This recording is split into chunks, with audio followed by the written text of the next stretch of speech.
Okay, in this tutorial I'm going to talk about NAT and issues related to network address translation for the Cisco CCNA, for studying for your Cisco CCNA.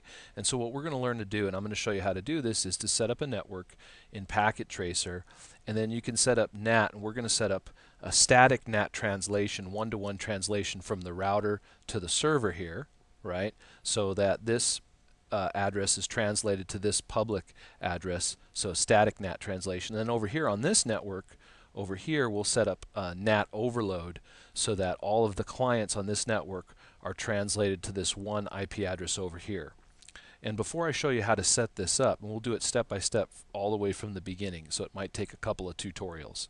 But before we do that, let's talk a little bit about how NAT functions. So I'm going to switch over here to this diagram. And in this diagram, we've got three networks. We have a network over here, network in the middle, and a network over here. Now these three networks are separated by two routers. So there's the router, this is a router here, this is a router here. And you notice that this is the 202.0.5.0 network. This is a publicly available network address.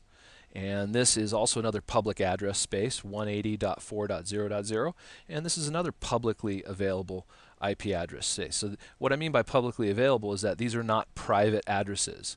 Private addresses would be 10.0.0.0, 172.16.0.0, and 192.168.0.0. But these are publicly available IP addresses, right? So in this scenario, you've got this computer over here, which ends up being 40.2.0.100, let's say, so he's host 100, right? And then in between these two routers, this interface right here on this router would be, let's say, 180.4.0.2, and then this one would be 180.4.0.1. And so in this situation, the problem with this situation is that you're routing between three networks, but everybody on these networks needs a public IP address, right? A public IP address. And as we know, the world is moving towards IP version 6. All the IP version 4 addresses have been now handed out, and so this is kind of a thing of the past. But there was a time in which, you know, if you were going to be on the internet, you needed a public IP address, right? And so with NAT, right, with network address translation, what we can do is we can save IP addresses. We can save publicly available IP addresses by addressing our network, our local area network, our LAN, let's say our business. Instead of using public IP addresses for every computer on our business, we use a private address. So I'm going to show you really quickly what I mean. So let's say this is our business over here, and this is our router. And so what we could do is to say, well, instead of having everybody have a public IP address, we put everybody on a 192.168. Let's say 1.0 network, right? So now everybody will be on the 192.168.1.0 network. And similarly, this client now would then change from this address, right, to this address, right? So now let me pull that into position here. All right. So now this person is the 192.168.1.100 computer, and he's part of the 192.168.1.0 networks. He's a private network. So now, if we have private addressing over here, we can put NAT on this router right here. We can install NAT or configure NAT on this router right here. So I'm just going to put the word NAT here, network address translation, so that this router can translate all of these private IP addresses to this one public IP address, 180.4.0.20. And what that does is it basically, well, one thing, it hides all of these clients, all of these hosts behind the router, and it translates these private addresses to this one public address. And what that does is that means when these computers communicate, let's say over the web or on the internet, that everybody else in the other networks, let's say, will all know of these computers as just this one address, right? So you'll be web servers will be sending web pages to this one address right here, but really it's going to these multiple clients, right? And so everybody here gets translated to, let's say, this one address. And that's an example of network address translation. Now this is more typical. This is the type of scenario you'd see like in a home network.